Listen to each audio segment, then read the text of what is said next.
하나님이 기뻐하시는 마음. 시편 95편 1절에서 11절 말씀. 하나님이 기뻐하시는 마음. 본문은 하나님을 찬송할 때 어떤 마음을 가져야 하나님이 기뻐하시는지를 잘 보여준다. 하나님은 어떤 마음을 기뻐하시는가? 1. 즐거워하는 마음. 하나님은 성도가 즐겁게 살기를 원하신다. 힘든 것이 없어야 즐거워하지 말고 먼저 즐거워해야 힘든 것이 없어짐을 믿으라. 물론 시인이 말하는 즐거움은 쾌락적인 즐거움이 아닌 기쁨과 만족을 통한 즐거움을 뜻한다. 적절한 즐거움의 추구는 잘못이 아니다. 아는 것보다 좋아하는 것이 중요하고 좋아하는 것보다 즐기는 것이 중요하다. 예를 들어 음악을 아는 것보다 좋아하는 것이 중요하고 좋아하는 것보다 즐기는 것이 중요하다. 믿음 생활에서도 하나님을 지식적으로 아는 것보다 하나님 안에서 즐기는 것이 더 중요하다. 예수님은 자기를 부인하고 자기 십자가를 지고 나를 따르라 라고 하셨다. 그 말씀은 자기를 학대하고 고행하라는 말이 아니다. 자기를 부인하라는 말은 즐거움을 부인하라는 말이 아니라 교만한 자아와 자기 중심주의를 부인하라는 말이다. 사실상 하나님 안에서 누리며 사는 것은 하나님의 사명을 따라 사는 것만큼 중요하다. 빌립보서 4장 4절에는 이런 말씀이 있다. 주 안에서 항상 기뻐하라. 내가 다시 말하노니 기뻐하라. 하나님은 성도의 즐거움을 정죄하지 않으신다. 즐거워하는 삶을 세속적인 삶으로 여기지 말라. 자녀들이 즐거움을 거부하고 우울하게 살기를 원하는 부모는 없듯이 하나님도 성도가 고행 중에 자신을 학대하며 우울하게 살기를 원치 않으신다. 하나님 안에서 기뻐하며 즐거워하지 않는 것이 오히려 죄다. 항상 기뻐하라는 말씀을 어기는 것이기 때문이다. 단테의 신곡을 보면 지옥의 맨 밑바닥에 있는 사람들을 보고 그들이 무슨 죄를 짓고 여기 왔느냐고 묻자 안내자가 그들은 세상에 살 때 믿는다고 하면서 기쁘게 살지 않고 늘 우울하게 한숨만 쉬며 산 죄로 여기에 왔다고 말했다. 기쁨이 없는 믿음은 물이 없는 저수지와 같다. 기뻐하고 즐거워하며 살 때 선한 영향력을 미칠 수 있다. 삶을 비관하고 부정적으로 보는 것보다 기뻐하며 즐길 줄 아는 것이 복이다. 2. 감사하는 마음. 시인은 즐겁게 시를 지어 하나님을 찬송할 때 감사함으로 하나님 앞에 나아가자고 했다. 하나님은 성도가 감사하며 나아오는 것을 가장 기뻐하신다. 글과 시의 핵심 주제도 감사가 되어야 한다. 하나님은 어떤 조건 때문에 감사하기보다 하나님에 대한 기본 신뢰를 가지고 그분의 선한 인도를 믿고 무조건적으로 감사하는 삶을 원하신다. 하나님과의 관계 때문에 감사하면 범사에 감사할 수 있다. 감사는 성도의 삶에서 무엇보다 중요한 것이다. 감사하는 마음을 가지면 힘든 환경도 원망의 통로가 되기보다 기도의 통로가 된다. 결국 기도를 통해 하나님과의 깊은 내적인 교감이 이루어진다. 감사가 없으면 삶이 어두워지고 감사가 넘치면 삶이 밝아진다. 감사할 조건이 많은데도 감사할 줄 모르는 사람은 불행한 사람이다. 반면에 감사할 조건이 별로 없는데도 범사에 감사하는 사람은 행복한 사람이다. 하나님을 찬양한다는 말의 핵심 의미는 하나님을 높이고 하나님을 의지하고 하나님께 감사한다는 것이다. 사람을 의지하려고 하면 불평이 넘치게 된다. 정말로 의지해야 할 분은 하나님이다. 그분을 온전히 의지할 때 범사에 감사하는 삶이 생긴다. 하나님은 하나님에 대한 깊은 감사가 있는 모습을 무엇보다 기뻐하신다. 찬양하는 삶과 감사하는 삶은 속성이 유사하다.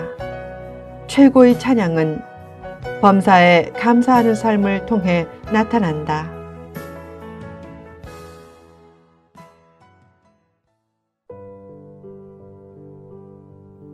3. 경외하는 마음. 시인은 만물이 하나님의 소유로서 하나님이 창조하신 것이기에 하나님 앞에 무릎을 꿇고 경배하자고 고백했다. 하나님을 경배하며 힘써 높일 때 하나님의 높여주시는 은혜를 체험한다. 하나님을 경외하는 신앙과 하나님을 사랑하는 신앙을 겸비하라. 하나님을 경외하는 사람에게 나타나는 중요한 삶의 태도 중의 하나가 바로 경건이다. 하나님을 경외하는 마음과 경건한 삶은 비례해서 나타난다. 하나님을 경외하면 삶을 소명으로 이해하기에 함부로 살지 않게 된다. 또한 하나님을 경외할 때 나타나는 중요한 삶의 태도 중 하나가 구제다. 최초의 이방인 성도인 고넬료에 대해 성경은 이렇게 말한다. 그가 경건하여 온 집안과 더불어 하나님을 경외하며 백성을 많이 구제하고 하나님께 항상 기도하더니. 경건과 경외와 구제는 새 쌍둥이와 같은 것이다. 하나님의 뜻을 물으며 사는 경건한 사람은 어려운 사람의 길을 살핀다. 이웃의 아픔을 덜어주는 수고가 자신의 불안을 덜어주는 수고로 변한다. 자기 몫만 찾지 않고 남의 몫을 남겨두는 선교하는 마음을 하나님은 무엇보다 기뻐하신다. 4. 순종하는 마음. 시인은 출애굽 때의 무리바와 마사 사건을 언급했다. 순종의 중요성을 상기시키기 위해서였다. 무리바와 마사는 같은 지역으로 여겨지기도 한다.